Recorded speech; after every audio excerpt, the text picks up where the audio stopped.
Hello, girls and boys. Welcome to Storytime Fun. We hope you enjoy it. Today's story is out of the 5-Minute Bible Stories book. And today's story is called Noah's Ark, adapted by Suzanne Lawrence. Once long ago, the earth had become a very bad place. People were hurting each other and no one was obeying God. God was disappointed. He decided the world needed a new beginning. Noah, his wife, and their 3 sons were good people. The sons were married to good women. God knew that Noah and his family would listen to him, so he trusted them with a very serious job.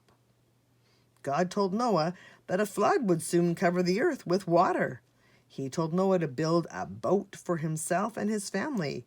This boat, called an ark, would have to be big enough to save Noah, all of his family, and a pair of every kind of animal in the world, too.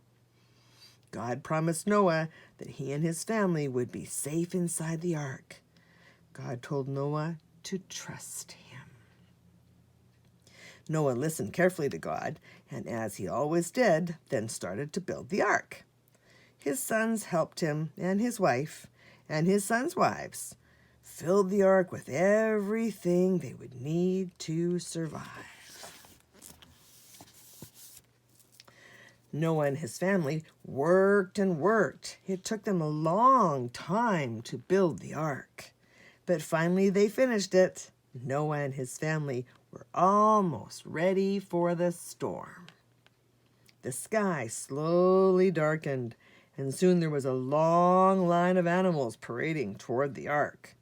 The animals lined up 2 by 2, with a male and a female of each kind of animal ready to board the ark.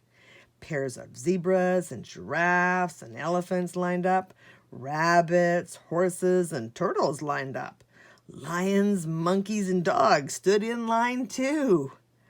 Noah watched the clouds gather as he stood at the door of the ark.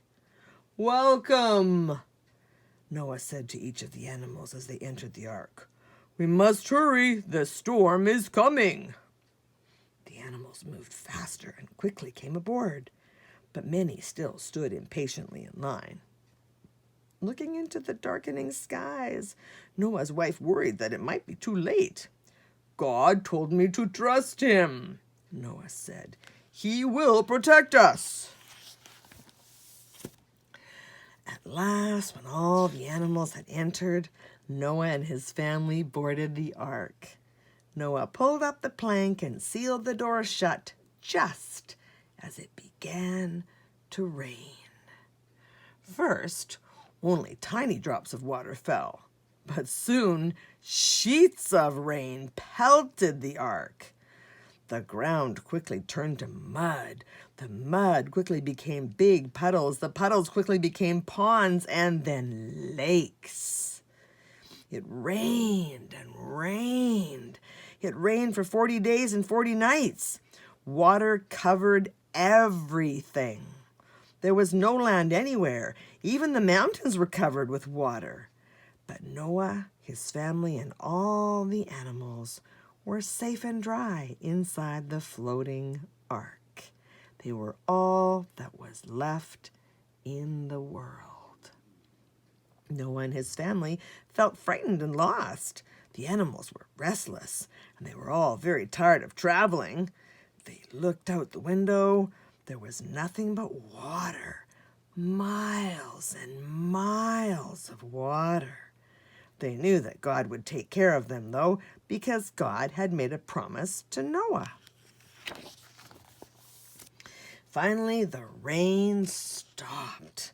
Noah looked out the window. All he saw was a sea of water. It was not safe to leave the ark. Over the next 2 weeks, the water sank lower and lower. The ark ground to a halt near the tops of the mountains of Ararat. Noah and his family were very happy to reach firm land, but they still did not know if there was enough dry land to settle on. Noah and his wife decided to release a dove into the air. The dove flew away and returned before dark. There was still too much water. After 7 days, Noah gently released the dove again. This time, the bird came back with an olive branch. Noah was very pleased to see something green and growing. Noah waited patiently 7 more days and then sent the dove once more. This time, the dove did not return. Noah knew that there was enough dry land for them to safely leave the ark. Then God spoke to Noah. "Go out of the ark and be free. The flood is over." 2 by 2, the animals left the ark. They went out in search of homes where they could create new families. Noah had trusted God. God was so pleased, and he decided to make a special promise to Noah. He promised him that he would never bring another great flood. To mark his promise, God created a beautiful rainbow of colors. He told Noah, "I have set my rainbow in the sky. The rainbow will be the sign of my promise to you and the earth. After each rain, look for the rainbow. It is my everlasting promise to you."